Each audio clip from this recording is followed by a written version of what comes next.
Good morning, and thank you for everyone who is attending today. My name is Panagota Papadopoulos. I am here with Dana Zamolyi of Turning Point of Lehigh Valley and Drew Perkins of Change on Main and also of Stronger Together, as he's showing. So we are here today to talk a little bit more about the dynamics of intimate partner abuse, recovery, and just how all of those things interrelate, sort of affect one another, etc. So hopefully going to be an interesting discussion. So thank you guys for being here. Happy to have Thank, you. thank you Uh, for having me. yeah. Before we begin, I'm just going to ask for those of you who are here out of curiosity where you're joining us from. So on your screen, you should have a poll that has four options. So there's Lehigh County, Northampton County, another county within the state of PA, or if you're joining us from outside of PA, even cooler, then we get, a nice range of impact. So it looks like we got everybody's response in. The majority of us, 83%, are from Lehigh County, but we also have 17% from Northampton County, which is cool. So we're all from the local area, but welcome. So brief notes before we really get into the meat of the conversation. There will be a feedback survey that appears at the end of the webinar, so it should show up on your screen. You do have to complete the survey to receive a certificate of attendance for today. Additionally, I will also add that the webinar will be offered on demand. So if you need to come back to it or want to share it with somebody else, that link will be shared, I believe, tomorrow. And then out of just confidentiality and safety for others, we do ask that you don't share any personally identifying information, as far as, personal details about any situations or anything, but you can place questions, concerns, questions, comments in the chat or in the Q&A feature. So all that being said, sorry for the, typical news stuff in the beginning. I'm gonna go ahead and start. So I'm gonna ask if you wouldn't mind sharing, can you tell me a little bit more about what you do? What does a typical day look like for you? So whoever wants to begin, don't fight over it. You want to go first, Dana? Oh, you might be muted. That is a fabulous way to start. So I'm the healthcare response coordinator for Turning Point Lehigh Valley. And gosh, a typical day for me is typically in the education. Well, I'm in the education and training department. So my primary job is really to be out there educating. And so in outreach, I'm all things healthcare. So I am that resource out there for the organizations in healthcare, wellness, holistic, those that are with a special focus within substance abuse, recovery, mental health, and behavioral health, because of so many intersections, which I know we'll touch on a little bit later. But so it's that piece. It's making sure that they're equipped with materials that they can offer those whom they service, and as well as building advocacy and partnerships out there so that we can look closer at change in policies, which ultimately, helps to inform more people so that we're more aware and survivors aren't missed, within the healthcare system. And that's really important. Thank you. Yeah. Drew? Oh, good morning. My name is Drew Perkins. So first of all, I'm a person in long-term recovery. And what that means for me is I haven't found it necessary to have a drink or a drug since June 24th of 2013. It's been a life, rebirth for me. Finding my path in recovery has sparked my career path. So for the past 8 years, I've worked for Treatment Trends, and I have worked in many different capacities, primarily from the former Keenan House, known as Allentown Residential. Also did some some tour duty at the Allentown Halfway Home, and now I am the manager of Change on Main. We're a recovery center in Northampton Borough, Northampton County. And my day is fluid and dynamic. It changes on a daily basis.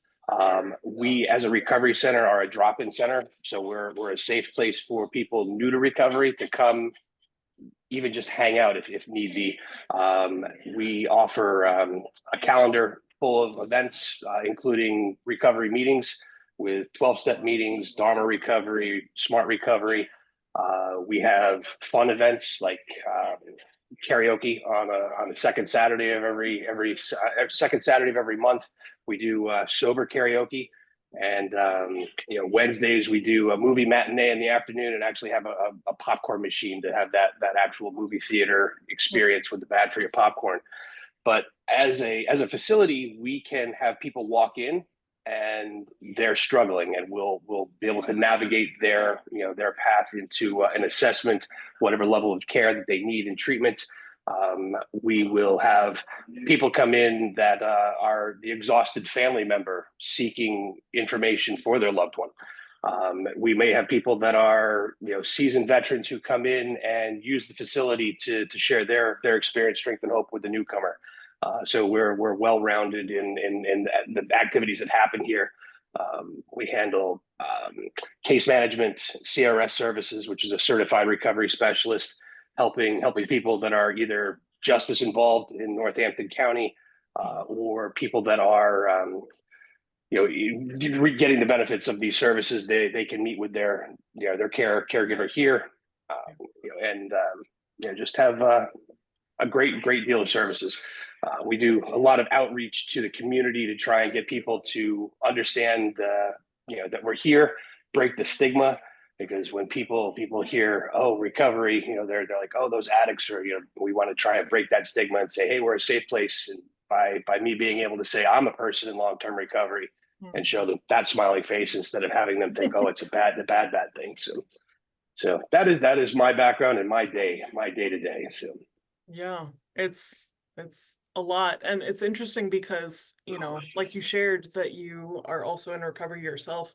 I feel like nobody ends up in these advocacy positions if they haven't been personally affected in some way or another. You know what I mean? So it's neat to see, like, I don't know, you think about little kids when they go to school and they're, what do you want to be when you grow up? You don't think like, oh, I want to be an abuse advocate, or I want to be, a recovery advocate. Like it's something happens in some way that you are personally impacted by it, and then it becomes sort of your passion project, your focus, which is really cool that you have been able to sort of turn that into a positive, and shows your resiliency and you're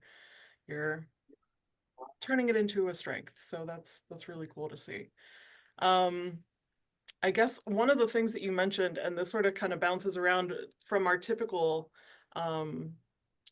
I guess outline, we usually talk about how to recognize the signs of what somebody might be going through, but I think it's important to note, as you mentioned it, that you mentioned all of these fun events that you guys have with the popcorn machine and movie nights and stuff, and I think that it's so interesting because when going through some level of trauma or crisis, I feel like especially as adults, we forget how to have fun and how to like be a kid again, more or less, learn how to enjoy the little things in life. So I feel like that healing piece is often about reteaching how to incorporate fun into your life. Yeah, because so often the substance is the life. It is the fun. It is the crutch. It is the distraction. It is the the hobby. It becomes everything. So when that is missing, there's that big void, and we want to be able to show people that there is fun in recovery. You can still go to a music event without the use of substances. We can still have I mean, we've got that picture with Drew the sober rock star. It's you can have the fun things in life without the crutch of the substance you were used to. So we try to make that be part of people's recovery. Yeah. So this sort of ties into in preparing for this, right? There's sort of this duality of how substances, alcohol, recovery, etc., can kind of tie into a survivor who's going through abuse. And one of the, items that really shows up is coping. It seems like survivors don't always know or don't really learn how to healthily cope with their stress, especially in an abusive situation, abusive relationship. So a lot of times survivors may turn to those addictive substances to cope. Um, so my question is, how can we empower survivors and those in recovery to learn those healthy coping strategies and to improve their relationships? That for both of us here. Yeah. Yeah, yeah.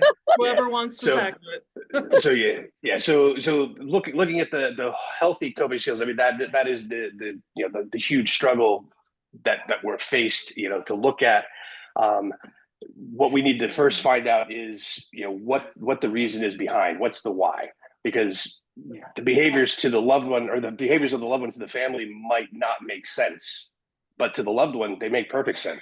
That substance does what it's supposed to do to fill that unmet need, and it works every time. And then the consequences are secondary.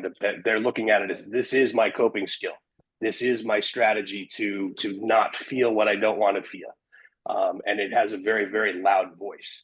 So trying to find something that will replace that is generally a very difficult, uphill battle, because the back part of your brain is always saying, well, we know that worked. And when I try to tell somebody, oh well, when you're having this craving, what's your hobby? Oh, I should read a book. And then they look at it and say, oh well, the book, that distracted me a little bit. Oh, you know what would really work? My substance of choice, or my behavior of choice, or whatever that maladaptive piece is. And trying to find the alternatives, for that coping, because for the most part we just didn't want to cope, we didn't want to deal, we wanted to turn it off and tune it out. So Yeah. With, I think, survivors especially, right, with those going through domestic and intimate partner abuse, really it comes down to that dynamic of power and control too. And I think that, if you are in an abusive situation where your abuser is essentially controlling the majority of your life, your dynamics, your choices, that coping strategy, even though or you might know it's unhealthy, it also might be one of the few things in your life that you can control. So, it's not necessarily, it's not necessarily the healthiest, but at the same time, it's understandable in those regards where they might turn to those sort of coping strategies because, again, it might be one of those few things that they can control. So I Dana, think, yeah. yeah, I think too, when we're talking about coping mechanisms, that's just it. It's this, there's so many different, and we want them to acquire those and adapt to the healthy ones. And yet there's a lot, not just we have the substance abuse, the alcohol abuse, but then there's also other coping mechanisms that they might use.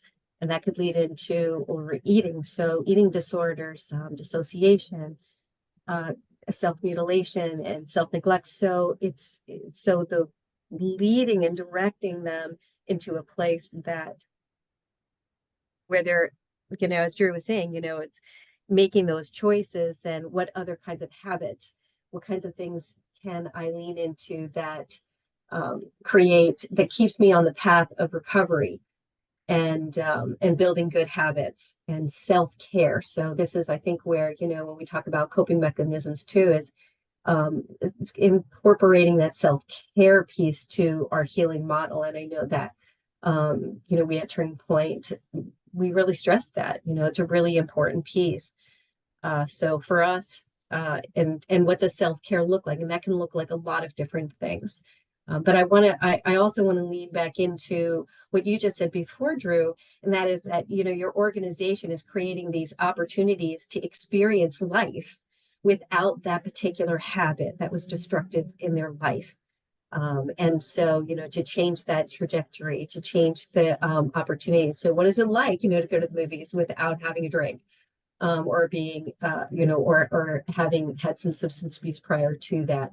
And so, also, what is it like to, for any of these things, whether it's outdoor activities, it's the doing yoga. I know I'm thinking of things, and by the way, treatment trends, very, very dear to my heart too. Great partner, and been to some of those centers and seeing all the different activities that they have that are available. And that's that creative. I see the creative things too. And I know that we lean into that as well for survivors, is those creative opportunities for self-expression and healing, whether that's poetry or whether that's painting, whether that's, even now working with the equine assisted learning, and healing with equilibrium. And so giving folks an opportunity to experience life without, for us, without the abuser. And what does that look like? Because life looks very different without all the chaos that's going on. But when there's the challenge and the overlapping of substance abuse, that then and so they're in recovery. They're not just in recovery from the abusive relationship, but we're in recovery for the other kinds of habits that have been challenging and held them back from being, really experiencing life in the fullest way. Yeah, there's a lot of different ways to approach them. So It's interesting because they say, I feel like anyone who works in a trauma-informed environment knows that trauma can impact the brain and affect how we think, how we live, how we function, right? But so does healing. Healing can affect the brain too, and sometimes it takes that experiential knowledge to almost reset that level of chaos and stress and anxiety in your body to relearn and learn how to healthily cope.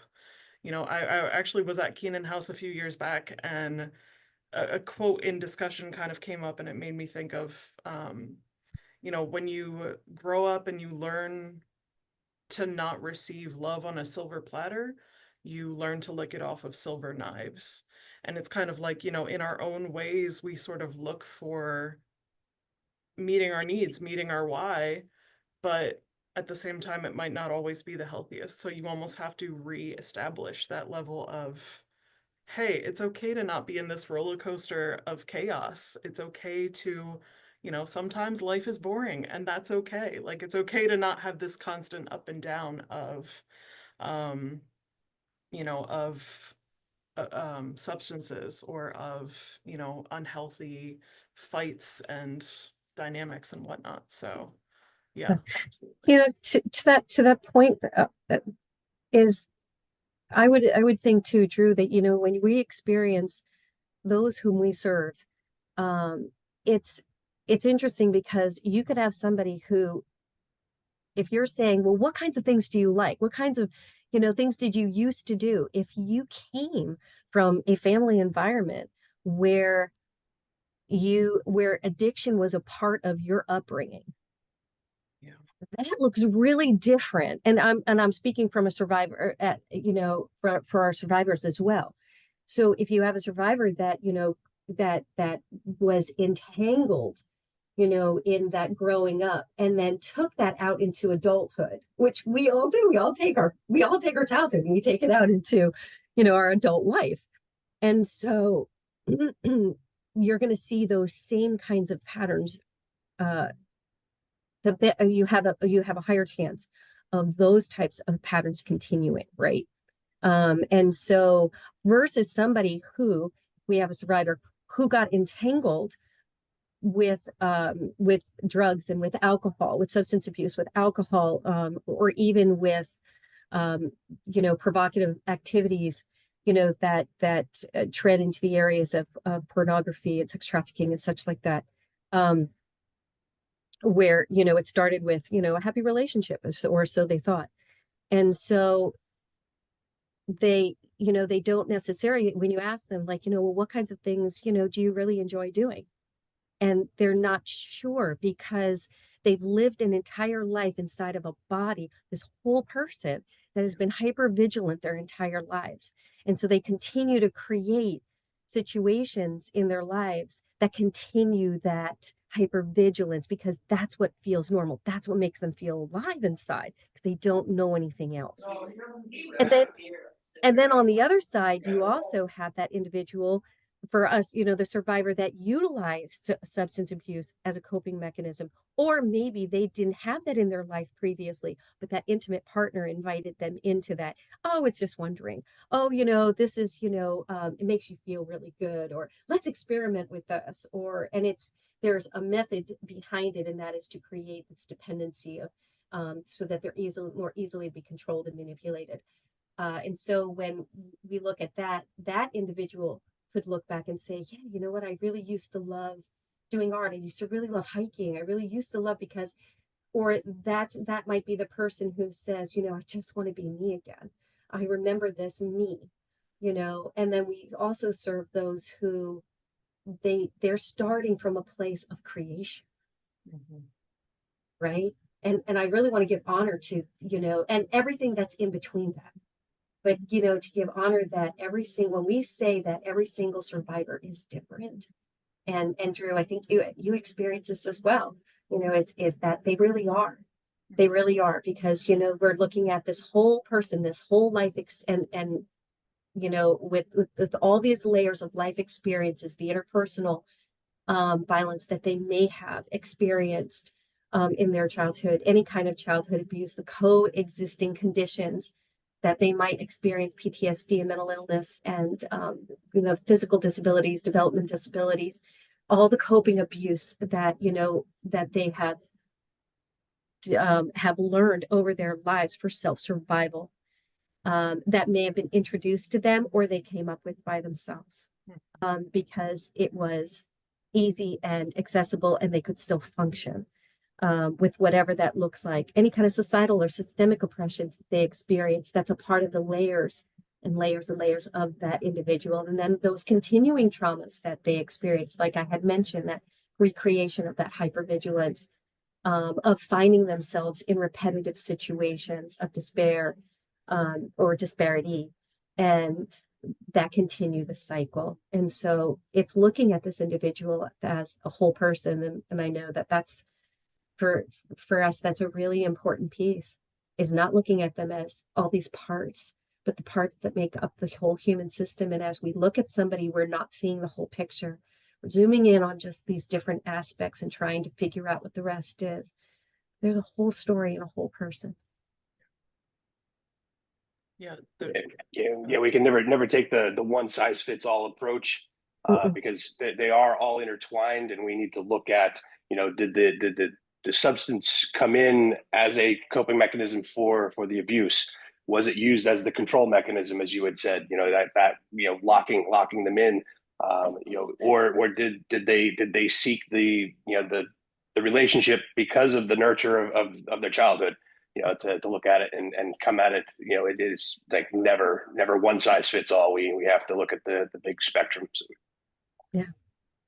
There's a few different points there too that, you brought up, Dana, where with a survivor and abusive dynamic, within the concept of substance abuse as well, right? There's this, as we mentioned, this duality, right? Where the substances can be this coping mechanism, but they can also be this means to further that level of control, coercion, right? And keep the survivor in that situation.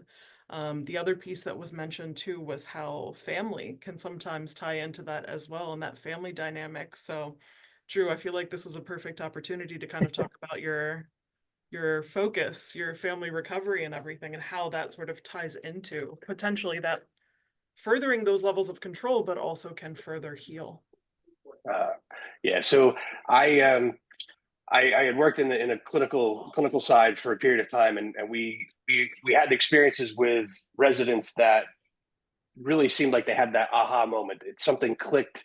They really grabbed hold of the message that we were giving them in inpatient, and then just a few months after their successful completion, they're coming back through the door with their tail between their legs.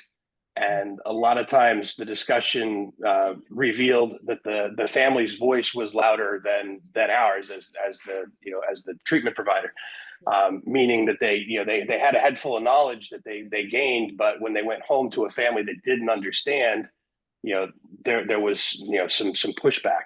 And it could have been something as simple as, well, you just went away for that long period of time at the all-inclusive bed and breakfast resort while I stayed home to take care of the children. What do you mean you have to go to a meeting? And pushing that down. Or maybe it was just the frustration and aggravation of the family that was just fed up with the behaviors, and they were not coming to any resolution with their own feelings, and that negative pressure. So in July of 2022, we put together a program that we called Stronger Together. And it was to support the families, to educate them, to let them know what their loved one goes through. So I can put on my hat as the person in recovery to say, this is what it's like to be your loved one. I can put on my hat as the father of an alcoholic child who still hasn't gotten it through his head that maybe he's experiencing these unmanageable moments in his life because of his continued drinking. And I can put on my hat and say, oh, I know the frustration of wanting to grab your child by the ears and shake him until his tongue falls out and say, why are you walking the same path I did? Didn't you learn from my mistakes? And I lost my brother to an overdose of fentanyl about 2 years ago, and that has been another cog in the push to say, okay, we need to, because it ultimately boiled down to stigma, creating silence, to then preventing further assistance and further treatment. And by being able to work with families to educate them, to support them, to guide them to other resources, with their own 12-step programs or other means of family recovery, it's a whole nother layer of being able to provide a safe recovery environment for those that are my primary target with people seeking recovery. So thanks for letting me put the plug in there. I mean, it's relevant though, because I think families play such a huge, not even just loved ones in general, right? Your support system plays such a huge role in getting you the support that you need. With survivors, we always think about sort of that loop, right? Where, I don't know, Dana, if you want to talk about how it's hard to leave that cycle of abuse and how sometimes that support system can really impact, help or harm the returning to the abuser. So Yeah, for the cycle of abuse, it's you start with that honeymoon stage, and then everybody's on their best behavior, and you're digging each other's scene. And then, we move into an area where, we start to see that real person show up, and some of those normal tensions. And then all of a sudden there's that, there's that episode, that incident that's going to happen. And in the beginning, it might look small, and then and then they recover from that. And I often use an example of like a restaurant. It's like, or like a Starbucks or a coffee shop, and you go in, and all of a sudden, thanks for the visual. yeah, So, gotcha. you start off in that honeymoon stage, and everything is great. Started off in a coffee shop, and then, you realize that, oh, they got their order wrong. And in that first incident is like, they're really annoyed. And they're even making a tiny little bit of a scene, but it's more than what really needs to be. And then they're like, oh, I'm really sorry. Didn't mean it. I don't know. Something crawled over me that particular day. And then, maybe there's some kind of gifting or something that's in between, or there's extra affection. And so when we move back over into that honeymoon stage, and then the cycle repeats, but every time it repeats, we start to notice that there's more tension. The incident, well, it becomes a larger incident. It's a bigger deal. And it's no longer that I had a bad day, but, it was your fault because, you're the one who picked the coffee shop. So it's an excellent just way to, we can, continue to, to create even larger situations. But Where family is really helpful is that, you know, they're that net. And so often what we hear in situations of survivors, because by the way, you know, it takes on average 7 to 9 times for somebody to leave for good. Now, when we as educators are explaining that, you know, you can see like the what? And I know that even in conversation, because, you know, I never feel like I'm off duty. It's like, you know, when we know, what do you do for a living? And so as we talk about this, it's interesting because, you know, it dovetails into the how do we be a good family member? How do we be a good friend?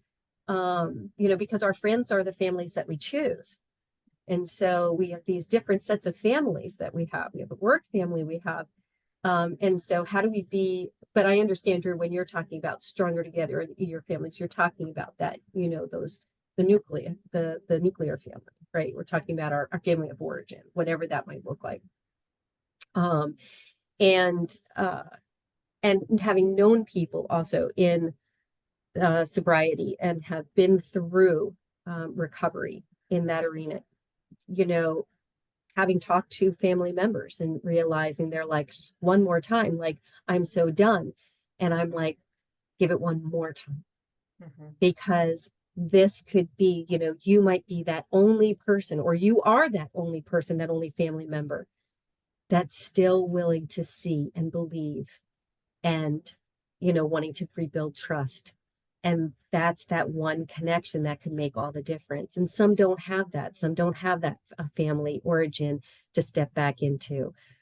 But where they can, they know that, meaning know that, you know, therapy shows and programs have been able to prove that those connections can make all the difference. So yes, in here, the same is true. And so what ends up happening with survivors is that they burn out family and friends because the family on the friends on the outside say, it's easy, just leave that person, just leave them. Like, we don't understand what's going on, you know? And so this isn't unusual to hear their frustration because they have the 2020 lens and they don't understand why the person inside. And even for as much as they are the best friend, you know, they've known them all their lives, they may not know everything that's going on because that survivor isn't sharing everything. They're dealing with a lot of other complexities, whether it be, you know, and shame is a big piece of that. Not feeling like anybody would understand, not feeling like themselves anymore, not knowing how to even articulate it, not even realizing that they're even in it anymore because they've normalized the abuse and the abusive behaviors. Because in some cases it's been a slow drip. In other, it's been, you know, where all of a sudden there was something that happened where it went from 0 to 90 in seconds, and the relationship was never the same again. So they're fighting inside and trying to fight within the world, and they don't make sense anymore, and they don't know how to articulate what that means. And if there's, you know, brain injury, if there's physical abuse, if there's, you know, again, the layers of substance abuse and other habits that create the challenges for them to be able to break any kind of cycle, you're just adding more and more complexity. So I would say, like, one of the things that people need to be able to see, what they can't see, if that is that there's so much complexity there, and there's no easy answer. Like, just leave, like, just go to rehab, just go to, you know. And I don't know, Drew, you know, I'm gonna pass the baton over. I mean, what are your thoughts on this as well? Yeah, the armchair quarterbacks, you know, the people that are on the outside always looking at it, you know, because it's like that happens a lot with people, you know, advice from the outsiders to the family, with the person struggling with substance use, and they're like, oh, well, just tough love, cut them off. You know, if they don't go to rehab, you know, ignore them. You know, the little pieces there, but like you said, the complexity is there, and the outsider is not aware of all the other nuances that are in this piece. All they see is this negative piece over here needs to be cut out, and it doesn't have that surgical precision that the outsider, you know, thinks. You know, with the normalization was one of the things that you had said, that's really what sometimes, when even when I tell my story, there are some absurd things that happened in my life due to my drinking that when I tell the story, people are aghast. And then when I say, but that was normal, I had rationalized and justified those things to the point where, oh, this is okay, this is normal. And I don't think that the outsider is looking at the whole impact that we will take things, whether it be the domestic and intimate partner abuse, or the substance use, or the just the whatever dysfunction they're dealing with, and it becomes the new normal.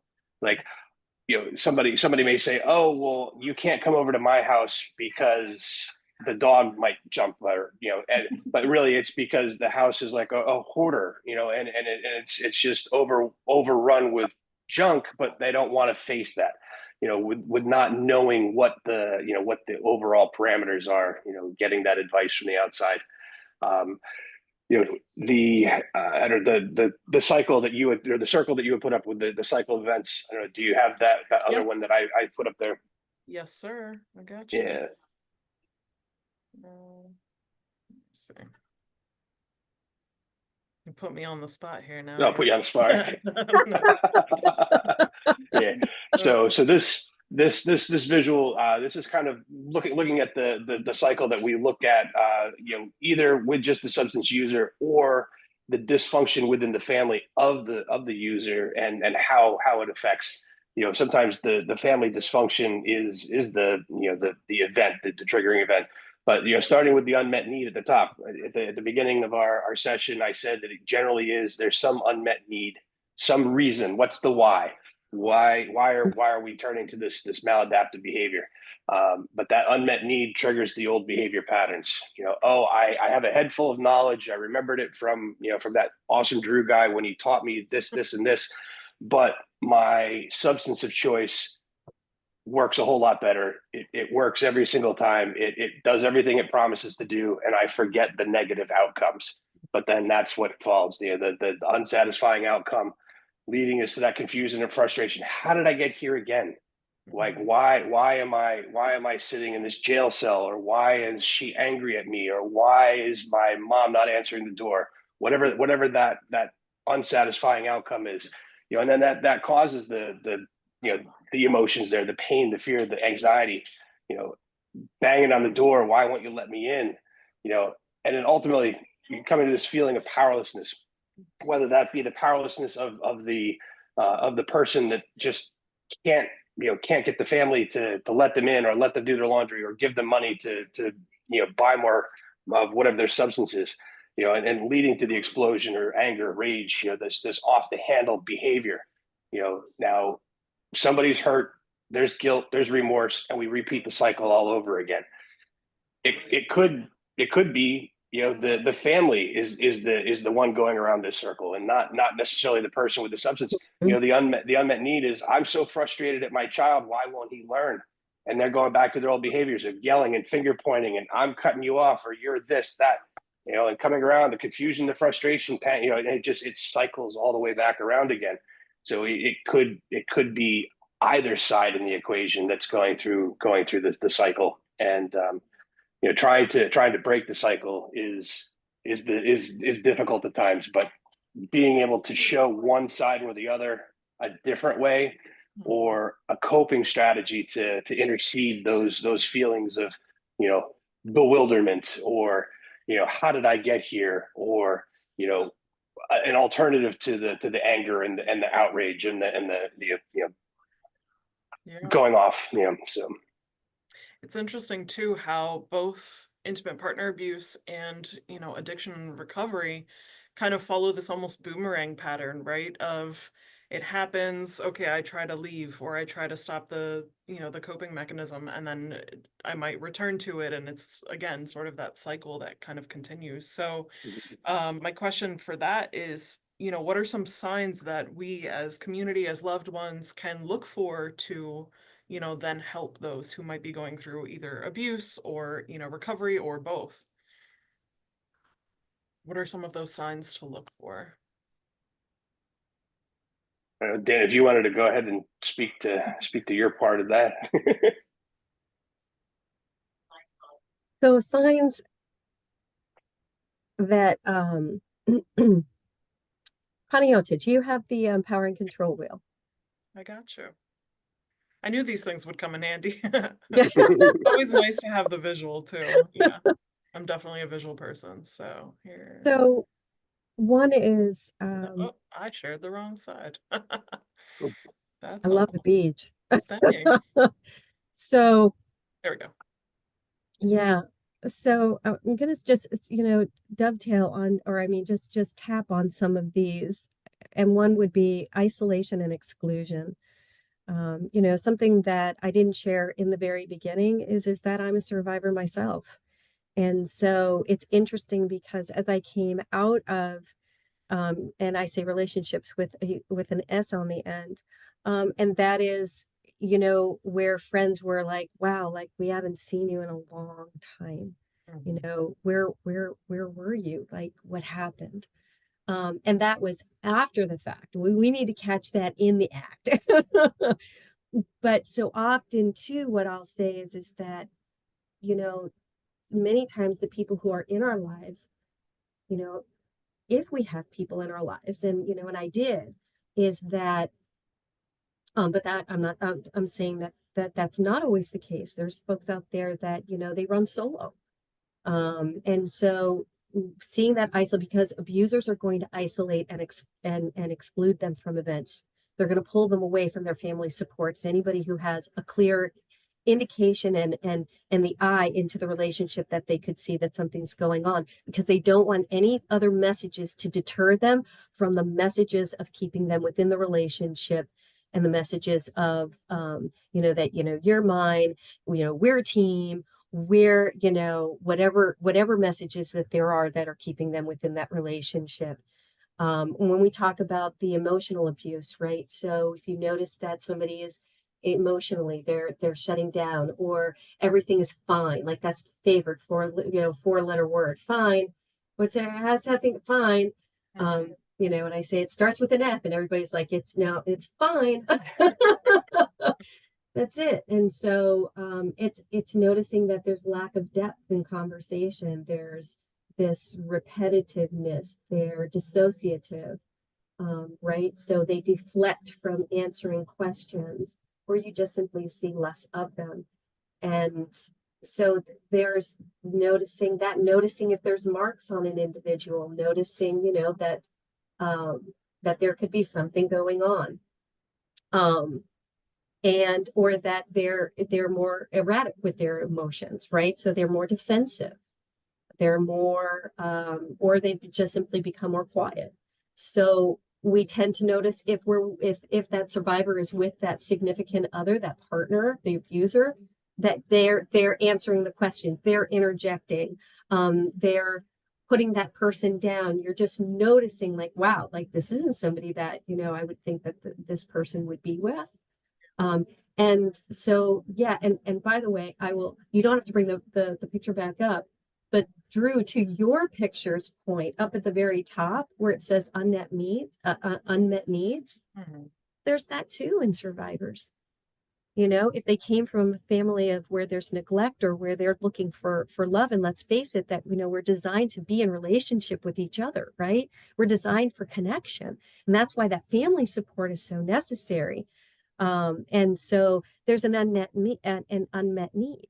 And so there's that, just simply wanting to be needed, wanting that human connection, wanting to be loved.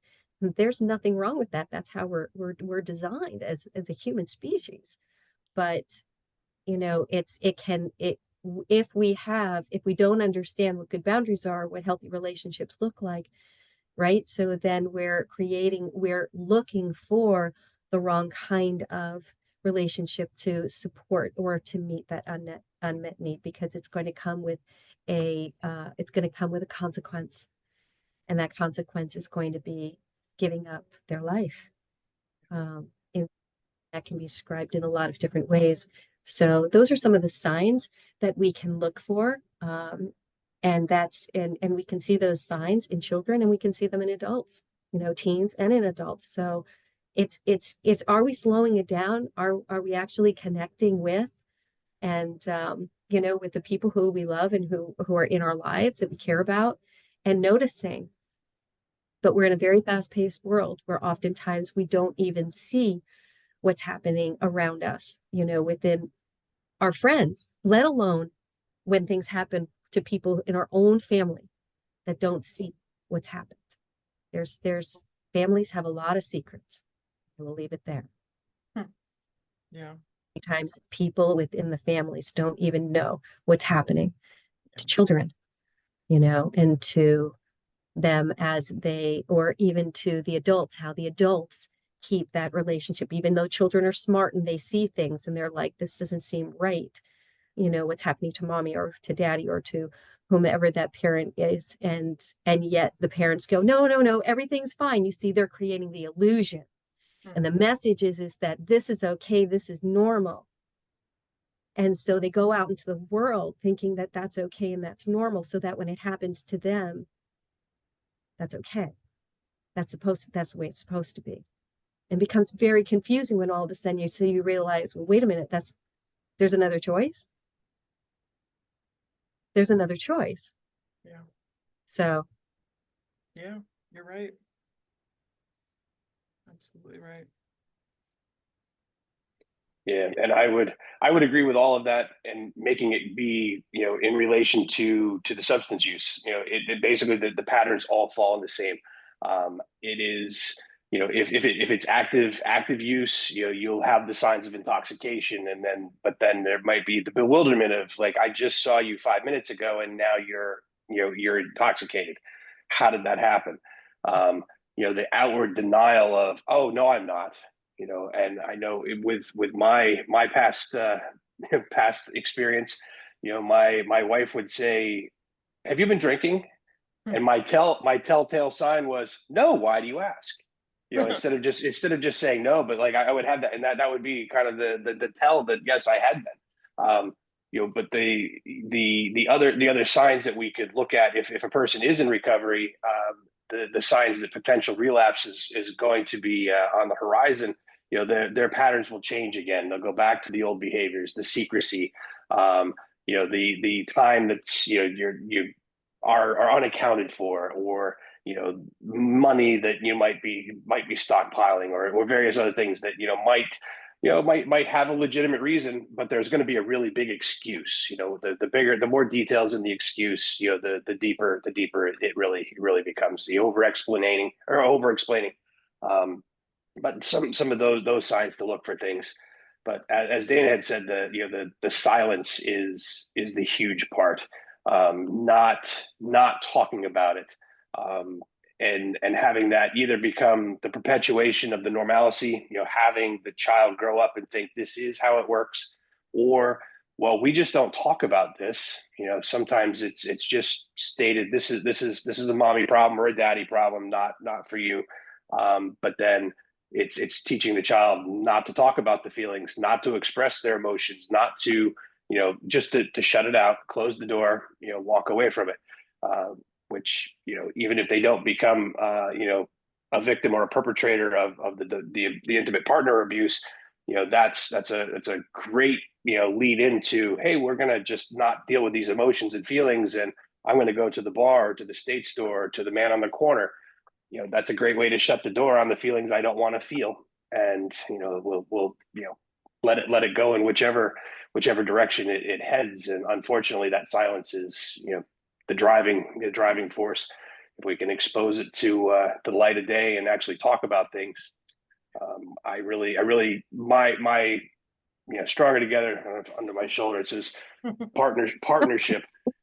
That's really what I strive to do. Yeah, try to strive that we can have a dialogue between the family members and the loved one. Because if the loved one can feel comfortable and confident to say, Mom, I really am having a bad day and I feel like getting high, without the mom freaking out and saying, well, what about all that time you just spent in rehab? Why would you have that feeling? And now they're feeling like, I shouldn't have said that. I want to be able to have that open dialogue, and, to say, this is how I feel. And, teach the parents some motivational interviewing, to be able to say, oh, that sounds really hard. can you tell me more? And maybe find a solution or some coping strategy that they can help implement together. And not have the silence just say, "Oh, slam the door. You don't understand," or "You never get me," or or the parent slamming the door and saying, "Just get out of my house." And just having that you've ended the conversation, ended the dialogue, and just opened the door for the maladaptive behavior. Yeah. Yeah, It's, I want go ahead. oh, I want to jump in on that. It's interesting because when I'm going to go back to that 7 to 9, the 7 to 9, when you raise that to people, it has actually started a conversation to say, what do you mean 7 to 9? And to your point, Drew, it's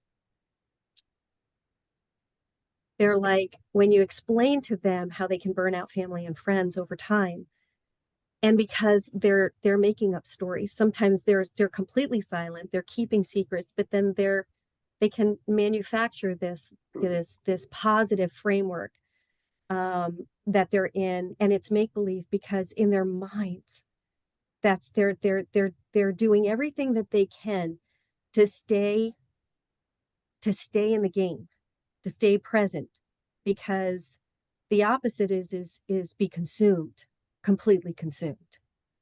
And so one of those things is, oh my gosh, the realization when you talk to people that they know somebody, and the realization of when they cut the cord Mhm. and they go, wait, I gave them advice and I kept telling them and even said, you can come stay with me or whatever that looked like. But they Mm-hmm. didn't take my advice or they didn't show up when they were. And I was just like, if you don't care about your own life, then, why should I? Right. Yeah. It builds this resentment almost. Yeah. Wow, and it's so that's a whole nother community conversation, Mm-hmm. around what that looks like, and because where did we get the manual to be a good sister, brother, friend, cousin, niece, neighbor, customer in the store, whatever that, because so it's needing that patience and recognizing again that I don't have all the pieces to the story, but that I'm here. I'm Mm-hmm. here. And because the thing that's been crushed, Drew, in both the environments that we're talking about is trust. Mm-hmm. And trust is so hard to rebuild Mhm. when you have feel as though that you've been betrayed over and over and over and over, and by people who, whether it's within the habits that we have, that keep us stuck in those places, or in the relationships, and it's the betrayal, um and so in that it creates. And real quick, Panioto, I want to come back to, like, what are those signs? So as we've been talking, it's trauma itself, which we find in those who are in recovery, right? Those who are at use in substance abuse, those who are survivors, and those who are dancing and intermingling, the intersection of both of those, right? The amount of trauma is unbelievable. And so when we think about what are those signs that we could look for, some of the ones that I mentioned right off the bat, and Drew, that you did too, those are ones that we can that are kind of come to quick mind. But when we start to look at trauma, when we start to look at signs, they're ones that can be confusing, because they can be coming from a lot of things, right? Depression, becoming over anxious all of a sudden, somebody who has insomnia, like, the friends, or somebody that that says, I don't even remember the last time that I had like a good night's sleep. Like, I don't sleep anymore. Right. The person who has losses of, so not just the isolation, but they have complete loss of interests. Yeah. Anything that they used to do that seemed meaningful to them isn't meaningful anymore, or that they've completely opted out of these things to do. And it's because they don't know how to interact with mainstream people anymore, because they feel as though that if they do, it's exhausting to keep the mask on. It's exhausting to keep up the front and to keep up the facade. And yet, at the same time, I say, having known that in the same time, that becomes very normal. Mhm. The script becomes very normal so that you look normal. And so, you know, those other things that we look for is those chronic headaches that somebody has, the memory fog that they have. And by the way, that's long COVID too. It could be menopause, but it could also be somebody in a traumatic situation or dealing with these things, the eating disorders, the emotional overwhelm that they go into. All of these things are things that we could notice that are changes, these subtle and big changes in people whom we know that Yeah. are that it's just not their thing. So those are other things that people can look at. It's a lot of those little things, you're right. And I want to be respectful of everyone's time. And I feel like there's so many other things that we could delve into. So an hour is never enough time to cover everything. But I just want to reiterate, right, that some of those barriers that you guys talked about, where there's a lot of stigma barriers, there's, you know, that support of the family or that goodwill that occasionally comes into play. But I would be remiss if on this topic I didn't include this point because I feel like it's extremely salient to the point, but also important to distinguish. Where, you know, a lot of times people will, abusers specifically, will blame the alcohol or the substances as the reason for their abuse.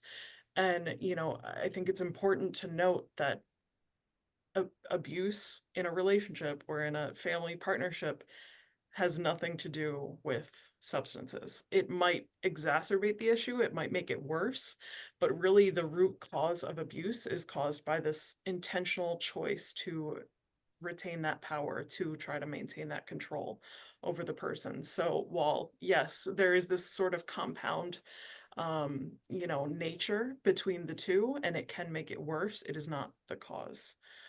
So I just wanted to make sure that I threw that in there because I feel like that is often something that is brought up. And, you know, for anyone who might be going through this overlap, just, you know, keep in mind that there are so many other thoughts and resources to support either.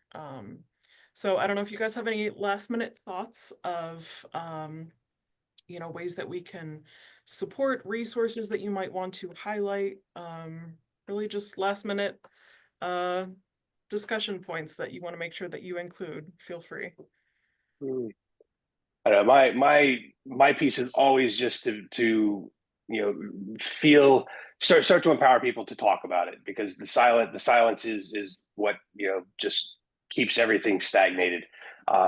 If we can empower people to you know not be ashamed and not you know not look at the stigma side of either talking about addiction or you know or the you know the trauma or the abuse or you know any of those parts, if we can instill some type of dialogue, you know, that then starts to get the Me Too going. You know, and when you have the Me Too that can associate, oh, now you've got a group of people that can, you know, hold each other up and empower each other. So that's my hope. If we can help just one, you know, and then make that become two, and then help them. So It and removes thank that you. barrier of isolation too. So Mhm. thank you. Three empowering words is that you may be the first person to say it to a survivor or somebody who is in substance abuse, and that is, I believe you. I believe you Mhm. because so often people interject their own stories or they discount when they hear that disclosure, that hey, I'm in trouble, or I don't know how to control all of this, or I'm in a situation. It's like, tell me more. Tell me more. You know, three words, you know, I believe you. You know, I'm concerned about you. I've noticed this, and this.